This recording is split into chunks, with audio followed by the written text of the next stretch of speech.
In the small dusty village of Amiri, where red sand painted every footpath, and hunger danced in many homes, lived a young girl named Glory.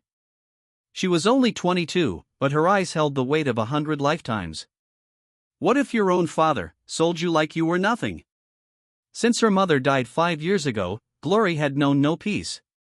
Her father, Mr. Thomas, once a kind farmer, had become a cruel drunkard. And then, he married a wicked woman named Mrs. Grace, who hated Glory with everything in her.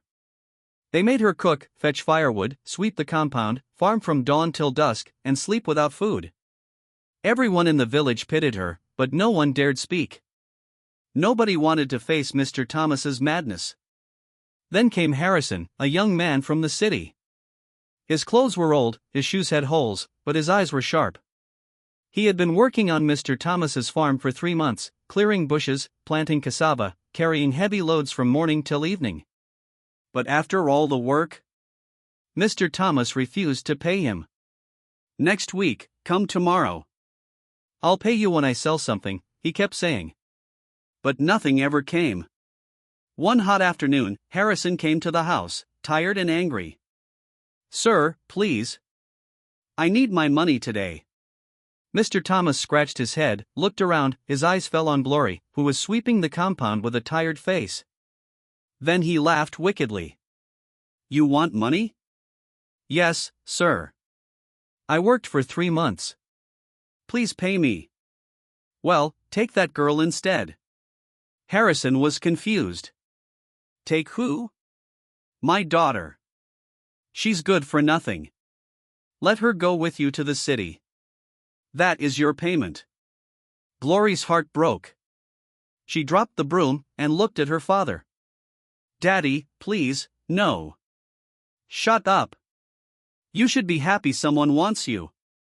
Mrs. Grace folded her arms and smiled. "Good, let her go. One less mouth to feed." Glory fell on her knees, begging, crying, shaking her head. But nobody cared. Nobody listened. Harrison looked at her. She was broken, but still very beautiful. Not just on the outside, but something in her spirit touched him.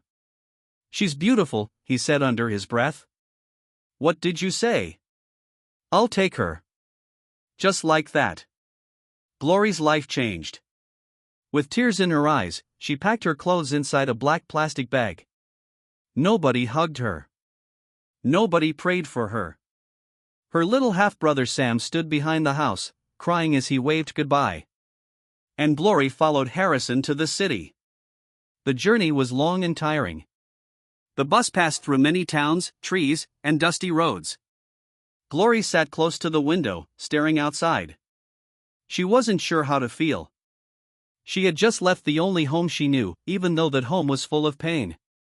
She had no idea where she was going, or what would happen next. But deep inside her heart, she prayed silently. "Lord, please don't let this man be wicked like my father. Please give me peace. I'm tired." Harrison didn't say much during the journey.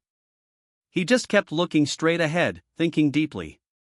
Every now and then, he would glance at her and sigh. She looked so tired, so small, like someone who had carried too much pain on her shoulders. Finally, they reached the city. Everywhere looked different. Tall buildings, cars with shining lights, people walking fast, noise everywhere. Glory held her bag tightly, trying not to look confused. She had never been to the city before. They took a small tricycle to the end of a quiet street.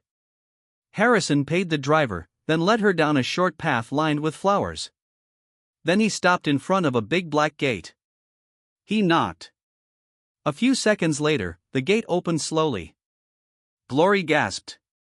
Her mouth opened, but no words came out. The compound was wide and clean. The main house was painted white, and looked like something from a movie.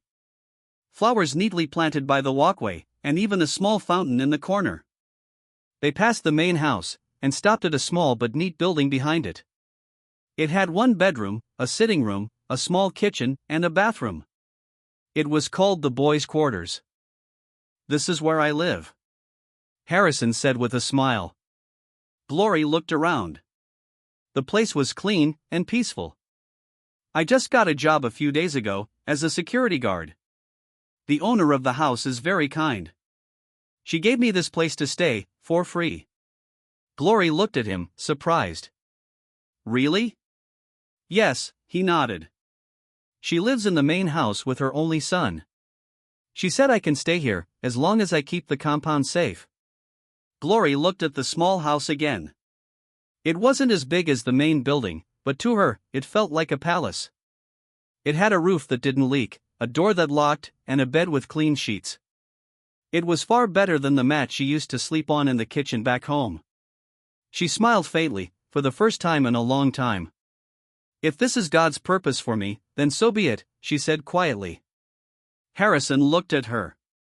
Are you okay with it? She nodded. Yes. I have peace. I've not felt this in a long time. Story continues in the same paced, emotional voiceover style with natural pauses via punctuation, building tension and romance, leading to the dramatic twists, the reveal, and the uplifting ending. Dear viewers, what lessons did you take away from this dramatic tale? We'd love to hear your thoughts in the comments below. If you enjoyed the story, give us a thumbs up, share it with friends, and hit that subscribe button. Don't forget to turn on notifications so you never miss out on our latest updates.